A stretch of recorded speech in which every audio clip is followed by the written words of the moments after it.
오래전에 있었던 일입니다. 영국에서 비교 종교학 회의가 열렸습니다. 세계 각국의 전문가들이 모여서 이제 토론을 벌이는데요. 그때 그 토론 주제가 뭐냐 하니까, 이 기독교가 다른 종교에 비해서 독특한 점이 있다면 그게 무엇인가? 사실 우리 기독교만의 독특한 것들이 많지 않습니까?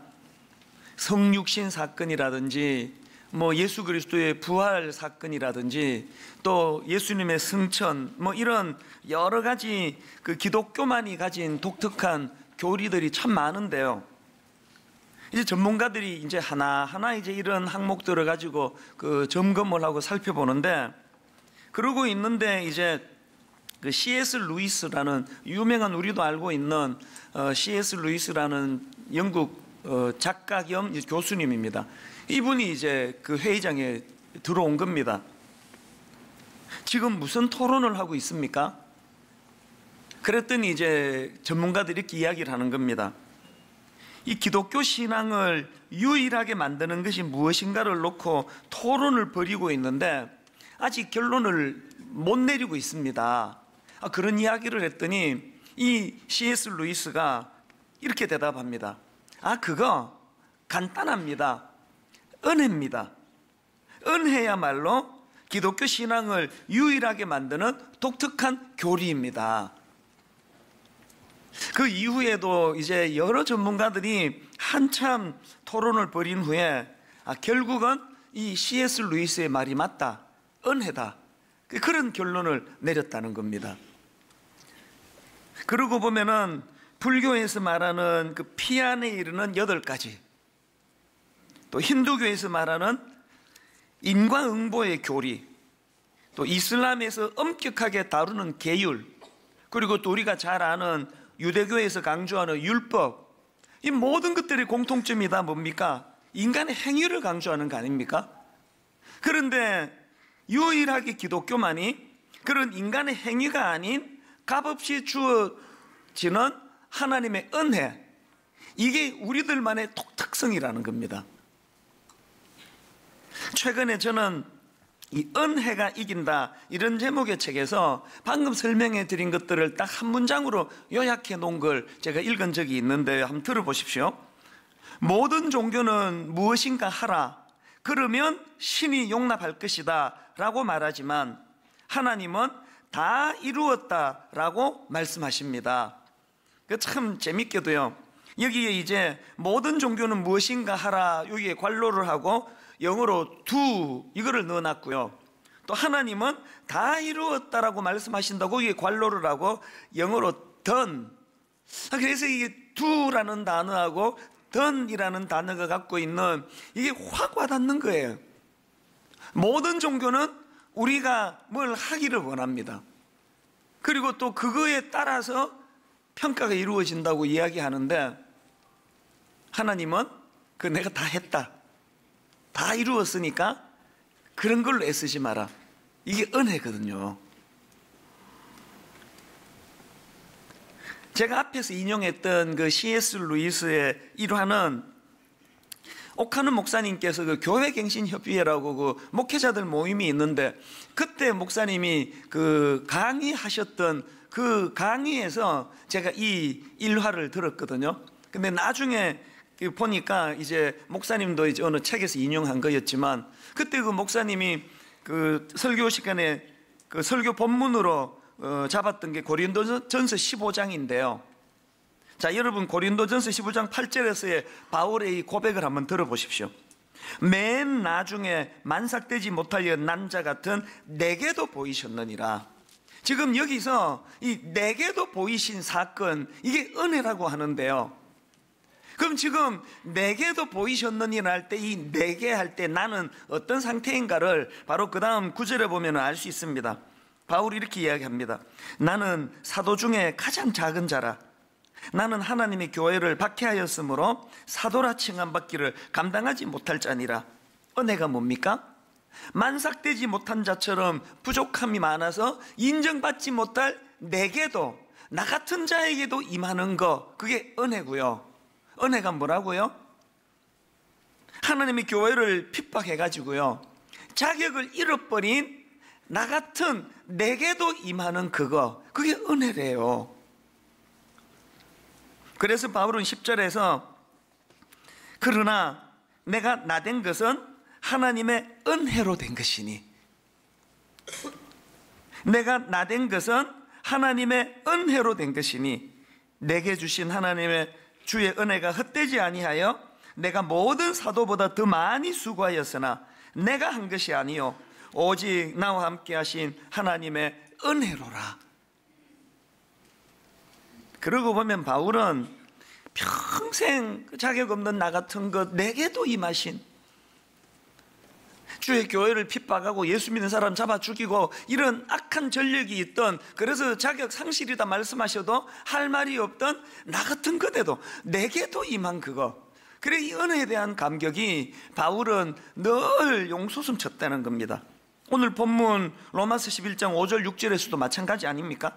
그런즉 이와 같이 지금도 은혜로 택하심을 따라 남은 자가 있느니라. 6절 만일 은혜로 된 것이면 행위로 말미암지 않음이니 그렇지 않으면 은혜가 은혜되지 못하느니라. 지금 이 말씀의 배경이 어떻게 되는지 아십니까? 지금 우리가 살펴보고 있는 로마서 9장부터 11장까지의 말씀은 지금 유대인들의 불신 문제를 다루고 있다고 말씀을 드렸는데요, 이 바울의 중심에는 늘 이 은혜가 불타니까요. 지금 그 유대인들의 그 불신 문제를 다루고 있는 그 오늘 본문에서도 기준이 은혜래, 은혜. 이 지금 은혜. 이 바울의 입장에서 왜 우리 동족 유대인들은 그렇게 불신에 빠져버렸나, 왜 구원의 반열에서 이탈해 버렸나, 이런 걸 가지고 아픈 마음으로 분석을 해보니까요, 어떻게 분석이 되느냐? 자, 로마서 10장 2절을 보십시오. 내가 증언하노니 그들이 하나님께 열심히 있으나 올바른 지식을 따른 것이 아니니라. 여러분, 열심은 있는데 그 열심의 바탕이 잘못된 지식에서 출발했다. 이게 가장 나쁜 거예요. 이 굉장히 위험한 거거든요. 여러분이 지금 그냥 열심히 봉사하고 섬기고 하는데 그게 잘못된 지식을 바탕으로 열심을 내면 그 열심의 끝은 반드시 상처예요. 그리고 그 열심의 끝은 나도 상처를 받지만 다른 사람들도 괴롭히는 열심이 될 위험이 있다는 거예요. 그러면 바울이 지금 자기 동족 유대인들은 열심은 있었지만 그 열심이 잘못된 지식으로부터 비롯됐다. 그러면 그 어떤 잘못된 지식을 갖고 있었느냐, 그걸 지금 9장 32절에 보면 알 수가 있습니다. 어찌 그러하냐? 이는 그들이 믿음을 의지하지 않고 행위를 의지함이라. 자기 내 행위, 이런 것에 몰두하고 있는 이런 태도가 이게 잘못된 지식에서 기인했기 때문이라는 겁니다. 오늘 본문 11장 7절도 한번 보십시오. 그런즉 어떠하냐? 이스라엘이 구하는 그것을 얻지 못하고, 지금 바울이 자기 동족 이스라엘이 구하는 그것을 얻지 못한다 그랬는데 그 당시 그 유대인들이 구하는 게 잘못된 거 구하는 거 아니었습니까? 하나님의 은혜를 구하지를 않고 자기 행위를 구하고 붙잡았다. 그래서 그들이 넘어지게 됐다. 바울이 지금 이 설명을 하고 싶은 거거든요. 그래서 오늘 설교 제목이요, 은혜에 서고 행위로 넘어지다예요. 가끔 그 제목을 잡고 나면 흡족할 때가 있는데 이 제목이 그 케이스예요. 은혜로 서고 행위로 넘어지다. 참 안타까운 건 제가 교회를 개척하고 한 10여 년 전에 보니까 진짜 저분은 은혜로 서신 분이다. 정말 저분은 은혜로 서셔서 저렇게 마음껏 교회를 위하여 주를 위하여 봉사하고 계시다, 그렇게 생각해서 너무 귀하게 생각했는데 시간이 오래 지나고 보니까 그분이 은혜의 반열에서 이탈을 해가지고 행위로 봉사하고 계시는 거예요. 그래서 맨날 상처를 받고 화가 나고 누구를 정죄하고, 그건 참 가슴 아픈 이야기 아닙니까? 이런 면에서 여러분 꼭 기억할 게 하나 있습니다. 앞에서 제가 오카노 목사님께서 C.S. 루이스하고 관련한 일화를 드셨는데 이제 어느 책에서 인용하신 것 같더라. 그 책이 바로 필립 얀시가 쓴 놀라운 하나님의 은혜, 이런 아주 좋은 책인데요.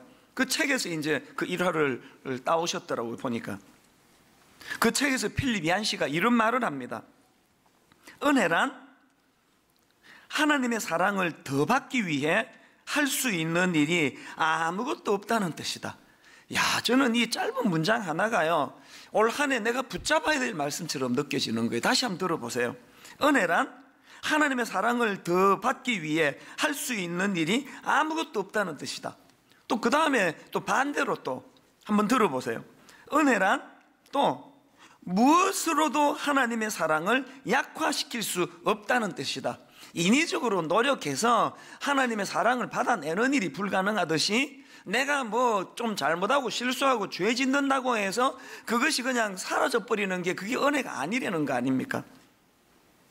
우리가 지금 이 은혜에 대해서 잘못된 그 지식을 갖고 있다가 보니까 우리는 맨날 이 두 웅덩이에 여기 빠졌다 저기 빠졌다. 한 웅덩이는 교만이라는 이름의 웅덩이, 한 웅덩이는 죄책감과 열등감이라는 이름의 웅덩이. 여러분 돌아보세요. 이 은혜가 나를 견인하지 않으면은 우리는 이거 아니면 이거예요. 뭐 금방 그렇게 열등감에 빠져가지고 우울하고 그러다가 또 금방 뭐 조그마한 일 되면은 막 교만해져 가지고 그렇게 남을 함부로 무시하고 이 왔다 갔다 하는 거, 이게 지긋지긋 하시면요, 여러분 진짜 은혜 받으셔야 돼요. 은혜는 하나님의 사랑을 더 받기 위해 뭐 애쓴다고 뭐 그게 뭐 더 많아지는 것도 아니고, 또 내가 뭐 실수했다고 해가지고 또 그 은혜가 사라지는 것도 아니에요.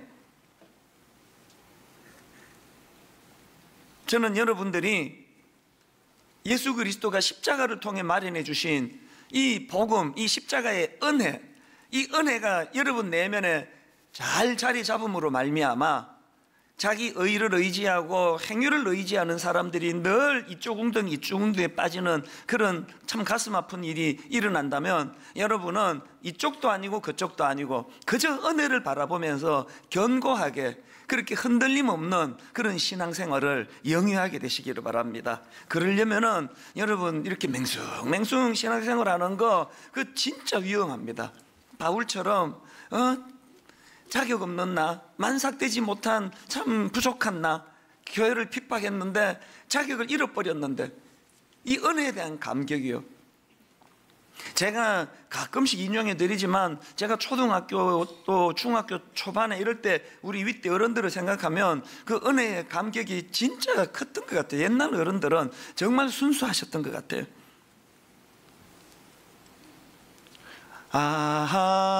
하나님의 은혜로 있을 데 없는 자 왜 구속하여 주는지 난 알 수 없도다. 과장 없이요, 닭똥 같은 눈물이 툭툭툭툭 떨어지면서 부르던 찬양이에요. 그 왜 그 지난달에도 눈물을 뚝뚝 흘리며 이 찬양을 불렀고, 지난주에도 그랬고, 며칠 전에도 불렀는데 오늘 부르면 이게 왜 또 눈물이 뚝뚝 떨어지는 겁니까? 여러분, 그 깊은 우물에서 그 두레박으로 물 몇 바가지 퍼낸다고 그 물이 고갈이 됩니까? 그 옛 어른들 마음 깊은 곳에 이 은혜에 대한 감격이 용솟음 치니까 그 비슷한 어떤 가사만 나와도 툭 건들면 눈물이 나오는 거예요.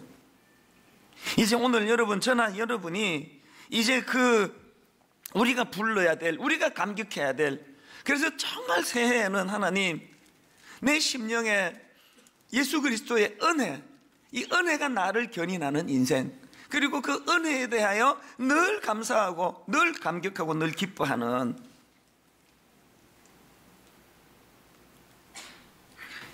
제가 오늘 본문을 이런 각도로 살펴보니까요, 오늘 본문의 그 은혜를 중심으로 본문을 보니까 딱 두 종류의 사람들로 구분이 되는 겁니다.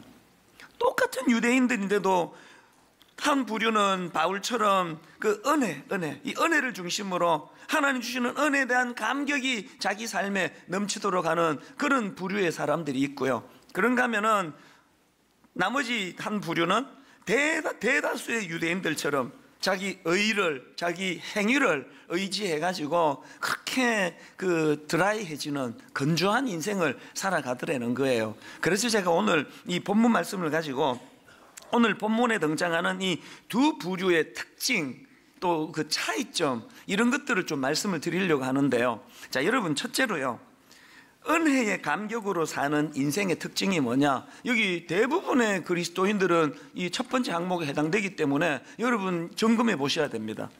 은혜의 감격으로 사는 인생의 특징은요, 하나님 사랑에 대한 신뢰와 확신이 있다는 사실이에요. 오늘 본문 1절을 보니까 바울이 이렇게 선포합니다. 그러므로 내가 말하노니 하나님이 자기 백성을 버리셨느냐? 그럴 수 없느니라. 이 하나님에 대한 신뢰. 제가 여러분 오늘 이 시대 목사로 살아가는 게 참 슬픈 게 하나 있습니다. 그 뭐가 슬픈가 하면은요, 1960년대 70년대 그 목회하셨던 목사님들을 제가 가만히 생각해 보니까 그 당시로는 목사님들이요 무슨 말씀을 하시잖아요. 어지간한 그 어쨌건 틀렸는데라는 증거가 없으면 어지간하면 다 믿어주던 분위기였습니다. 그때는 그 아닌데 그래도 뭐 목사님이 말씀하시니까 맞겠지 뭐, 그런 분위기였거든요. 지금 오늘 우리 시대에 목회자가 뭐라고 제가 뭐라고 말하잖아요. 그러면 어지간한 증거가 없으면 안 믿는 분위기예요. 그래서 이렇게 설교를 하면 어떤 젊은 사람들은 막 검색해봐요. 저게 또 저 구라치는 거 아니야? 맞네. 제가 우리 그 화요일 오전에 교역자 모아놓고 제가 특강하고 할 때 한 10번 이상 얘기한 게 그거예요. 오늘 우리 시대가 이런 시대 아니냐, 어지간하면 안 믿는 분위기다, 특별한 증거가 없으면 믿어주지 않는 분위기이기 때문에 여러분들이 이유야를 막론하고 정직해야 된다, 진실해야 된다. 누구 앞에서도 저분이 이야기하면 저거 분명히 맞는 이야기일 거야, 이걸 얻어내지 못하면 목회를 할 수가 없다. 여러분, 우리가요 하나님이 불신당하는 이 가슴 아픈 시대에 우리가 해드릴 수 있는 건 헌금 막 엄청 드리고, 이보다 더 중요한 거는 계속 삶 속에서 그분을 신뢰해 드리는 거예요. 하나님, 나는 하나님을 신뢰합니다. 하나님이 자기 백성을 버리셨느냐? 그럴 수 없느니라. 제가 이 오늘 본문 로마서 11장 1절부터 10절의 그 구조를 보면서 바울에게 참 감동을 받은 게 하나 있습니다. 이 구조를 한번 보세요. 오늘 본문 1절에서 맨 먼저 이렇게 이제 선포하는 거 아닙니까? 하나님이 자기 백성을 버리셨느냐? 그럴 수 없느니라. 이렇게 선포하고는 이제 2절에서부터 자기 선포를 증명하려는 쭉 내용이 나오거든요. 여러 도구를 사용해서 증명합니다. 2절에 보니까 맨 먼저 교리를 가지고 설명합니다. 하나님이 그 미리 아신 자기 백성을 버리지 아니하셨나니. 그 다음에 2절 하반절부터 4절까지에서는 구약 성경을 인용해가지고 증명합니다. 엘리야와 그 남겨진 7,000명을 가지고 이제 하나님이 자기 백성을 버리지 않으셨다는 걸 그렇게 또 증명을 해내고요. 그리고는 5절에 들어가 보니까 오늘 시대를 봐라. 유대인들 중에서도 예수 믿는 사람이 얼마나 많으냐. 5절을 보세요. 그런즉 이와 같이 지금도 은혜로 택하심을 따라 남은 자가 있느니라. 이렇게 바울이 여러 각도로 그 하나님의 신실하심, 자기 백성을 버리지 않으심을 그렇게 지금 변정을 하는데요, 제가 감동을 받는 게 뭔지 아십니까? 바울이요 교리를 가지고 설명하기 전에, 바울이 성경에 있는 인물을 가지고 설명하기 전에, 바울이 봐라 유대인 중에 저 사람도 이 사람도 이 사람도 지금도 지금 믿는 사람이 많느냐, 이걸 설명하기 전에 제일 먼저 바울이 변정하는 사례가 뭔지 아십니까? 1절을 다시 한번 보세요. 그러므로 내가 말하노니 하나님이 자기 백성을 버리셨느냐? 그럴 수 없느니라. 나도 이스라엘이니요. 하나님은 자기 백성을 버리지 않는다는 선포를 하고 가장 먼저 누구를 듭니까? 나 봐라, 나. 제가 화요일 날 교역자들에게 이제 이런저런 강의를 하면서 반복해서 하는 것들이 이제 몇 가지가 있는데요, 그 중에 하나가 이거예요. 여기 아마 20대나 30대들은 이 풍경을 절대로 못 봤을 것 같은데요, 제가 그 초등학교 다닐 때 60년대 말 70년대 초는요, 우선 동네마다 그 빈터가 많았습니다. 그 빈터에서 여러분 그 약장수들 엄마 아빠 얘기 들어보셨습니까? 우리 젊은 청년들이요. 저는 그거를 많이 목격한 사람이에요. 이 약장수들은요, 이제 약 팔아먹으려고 사람들을 모아야 되니까 막 원숭이를 데리고 가가지고 막 제주를 넘기기로 하고, 어떨 때는요, 그 진짜 위험해 보이는데 이런 그 나무에다가 못을 박아놓고 머리로 그걸 박아요. 그 머리로 이제 그 막 못을 박게 하고, 뭐 이빨로 못을 뽑고 막 이런 것들을 다 해서 이제 사람이 모이면은 그때부터 이제 약을 팔아요. 애들은 가라 그러면서, 왜 자꾸 우리 보고 가라 그랬는지 몰랐는데 나중에 보니까 돈 있는 놈만 모여라 그 얘기더라고요. 지금 보니까. 그래가지고 이제 약을 이렇게 파는데요, 제가 우리 교역자들한테 뭐라고 얘기하는지 아세요?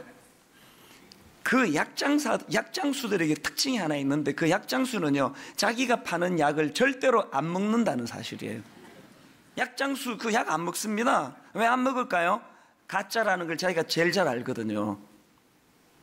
제가 우리 화요일 아침 우리 교역자들에게 무슨 얘기를 하고 싶은지 아십니까? 우리가 약장수가 돼서 되겠느냐?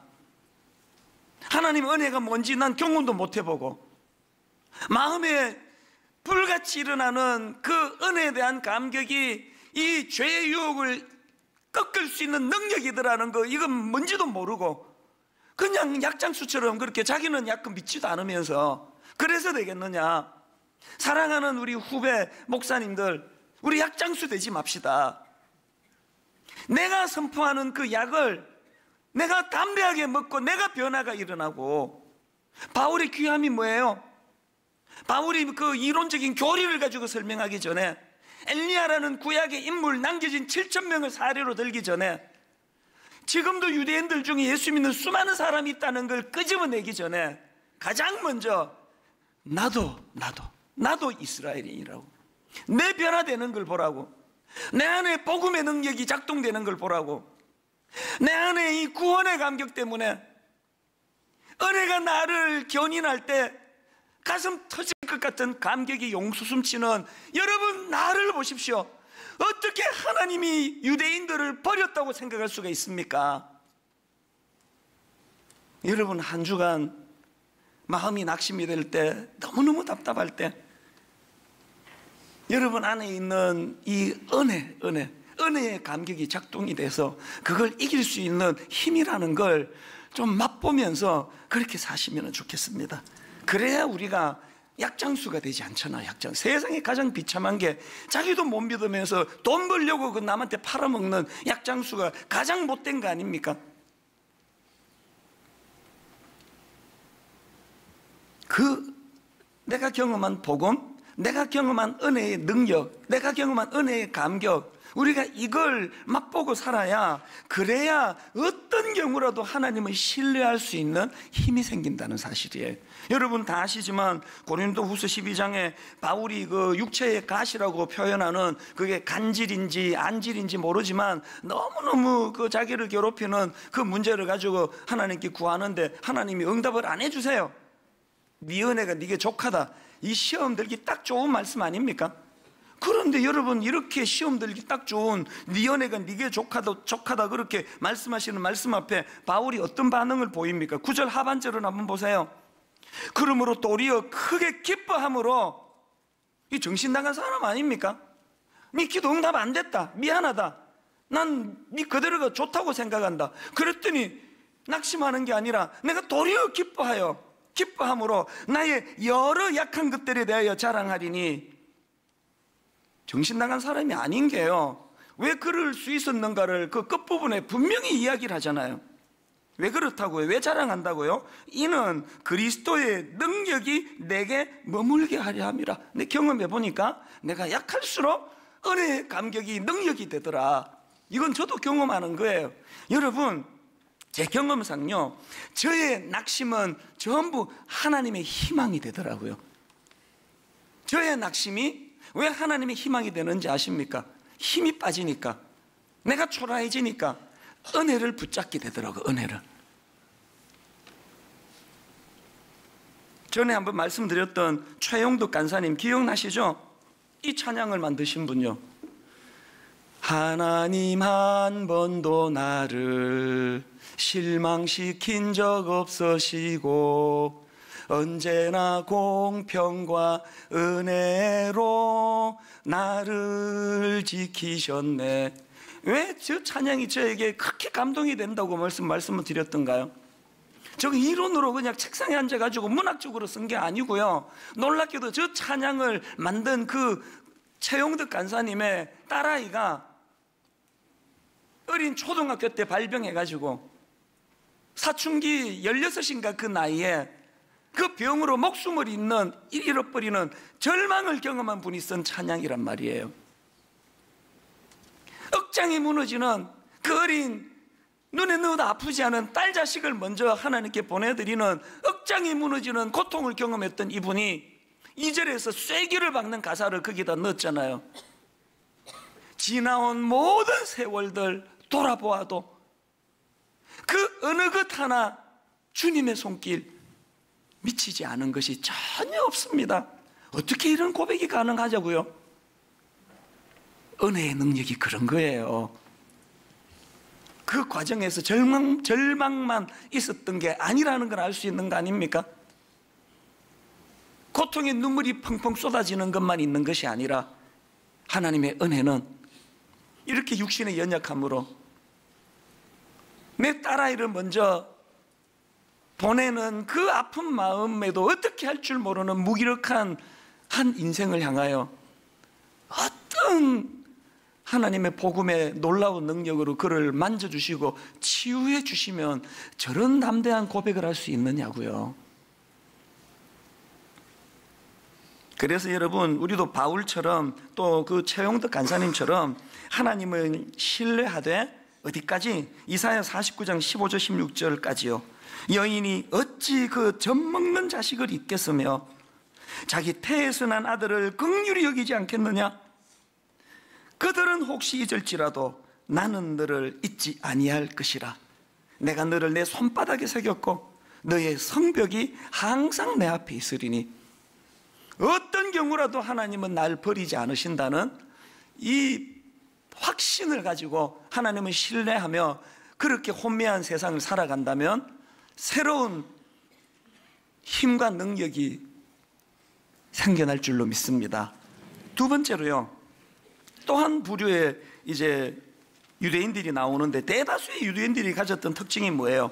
은혜가 아닌 행위를 드러내며 사는 인생이었습니다. 그런데 여러분, 은혜가 아닌 행위를 드러내며 사는 인생에게 특징이 하나 있는데 완악함이에요. 완악함. 7절을 보십시오. 그런 적 어떠하냐? 이스라엘이 구하는 그것을 얻지 못하고 오직 택하심을 입은 자가 얻었고 그 남은 자들에게는 우둔하여졌느니라. 이게 쓱 잘된 번역이 아니에요. 여기 나오는 우둔하여졌느리라는 단어는 원어로 에포로떼산이라는 단어인데 이 단어는요, 굳어졌다, 단단해졌다는 뜻이에요. 그러니까 우둔해졌다, 약간 멍청해졌다는 게 아니고요, 완악해졌다는 거예요. 강팍해진 거예요. 굳어진 거예요. 이거 여러분 잊으시면 안 됩니다. 은혜를 놓쳐버리고 자기 행위를 붙잡는 사람의 결정적인 문제가 뭡니까? 시간이 갈수록 경직이 되는 거예요. 시간이 갈수록 고집불통이에요. 아마 얼마나 그냥 내가 대단한지, 내 행위가 대단한지 나만이 옳다고 확신하는 거예요. 그 제가 이 완악하다라는 단어를 사전을 뒤져보니까요, 이렇게 설명하더라고요. 성질이 억세게 고집스럽고 사납다. 근데 이거 처음에 잘못 읽어가지고 이렇게 읽었습니다. 성질이 억수로 고집스럽고 사납다. 이 억수로는 여기 경상도 사투리인데 우리들하고 여기 썼는가 했더니 알고 봤더니 나중에 억세게더라고요. 제가 이걸 이렇게 고쳐 읽었습니다. 완악이란 성질이 억수로 억세게 고집스러운 거, 저거든요. 유난히 고집스럽고 유난히 경직되기 쉽고 이 굳어지기 쉬운 나 같은 인생에게도 은혜의 빛이 머무니까 부드러워지는 거예요. 포용력이 넓어지는 거예요. 아직도 많이 부족하지만 옛날에 비해서는 이 은혜의 빛이라는 그런 거예요. 그 참 이상한 게, 그렇게 교회 봉사 많이 하는 분들 중에서 그렇게 딱딱하게 굳어져 있는 사람들이 참 많은 거 아닙니까? 교회 봉사 많이 하는 게 은혜의 영향력 아래 있는 게 아니라는 겁니다. 그러면 그렇게 오래 교회 다니고 봉사 많이 하는데 왜 그 성질은 억세게 고집스럽고 억수로 고집스럽고 그렇게 사나운가? 이거에 대한 답이 8절에 나오더라고요. 8절을 보세요. 기록된 바 하나님이 오늘까지 그들에게 혼미한 심령과 보지 못할 눈과 듣지 못할 귀를 주셨다는 것 같으니라. 여기 나오는 혼미한 심령은요, 원문의 원래 의미로 살펴보면 깊은 잠의 영이라고 그렇게 설명해요. 깊은 잠의 영. 여러분, 은혜에서 멀어지면요, 우리가 자꾸 이 은혜를 공급받아야 되는데 영이 깊은 잠에 빠져버리는 거예요. 영이 깊은 잠에 빠지니까 당연히 그 다음에 나오는 들어야 될 거 못 듣고 봐야 될 거 못 보고, 그러니까 경직되고 굳어지는 거 아닙니까? 이게 지금 여러분의 정상이 아닌가 점검해 보셔야 되는 거 아닙니까? 또 9절과 10절을 보세요. 다윗이 이르되 그들의 밥상이 올무와 덫과 그치는 것과 보응이 되게 하시었고 그들의 눈은 흐려 보지 못하고 그들의 등은 항상 굳게 하옵소서 하였느니라. 이 부분은요, 시편 69편 22절 23절을 바울이 재해석해가지고 인용한 말씀인데요, 권영경 교수가 쓴 로마서 산책이라는 책에 보니까 여기 나오는 밥상을 그 성전의 제단으로 해석했더라고요. 이스라엘 백성들이 강조했던 성전 제단의 제사의식이 오히려 예수 그리스도에 대한 믿음을 막아버리는 올무와 걸림돌이 됐다는 거예요. 제가 이 해석을 읽으면서 두려운 게 뭐냐, 오늘 분당 우리 교회 강단에서 막 사람 엄청 모이고 막 달변 막 온 재밌는 이야기 다 던져도 오늘 이 강단에서 은혜가 선포가 되지 않는다면, 십자가 복음이 선포가 되지 않는다면 이 교회 성도들은 굳어지기 쉽고 경직되기 쉽고 맨날 그냥 내가 옳다 네가 옳다 싸움질이나 하기 쉽고 복음이 자리 잡지 않는 비참한 교회가 될 위험이 있다는 거예요. 저는 오늘 결론을 이렇게 맺기를 원합니다. 여러분, 이 10절에서 그들의 눈은 흐려 보지 못하고 그들의 등은 비참하게 굽어져 있는 그런 상태, 이게 바로 작년 이맘때 제가 그렇게 피를 토하며 말씀드렸던 고착화 아닙니까? 고착화. 이제는 하나님의 말씀도 이제 들어오지를 않을 정도로 굳어져 있고 경직되어 있고, 이거 깨트려야 돼요. 어떻게 깨트리느냐? 은혜, 자격 없는 자에게 주시는 은혜, 이 은혜에 대한 감격. 올 한 해 내내 여러분 은혜를 사모하시기를 바랍니다.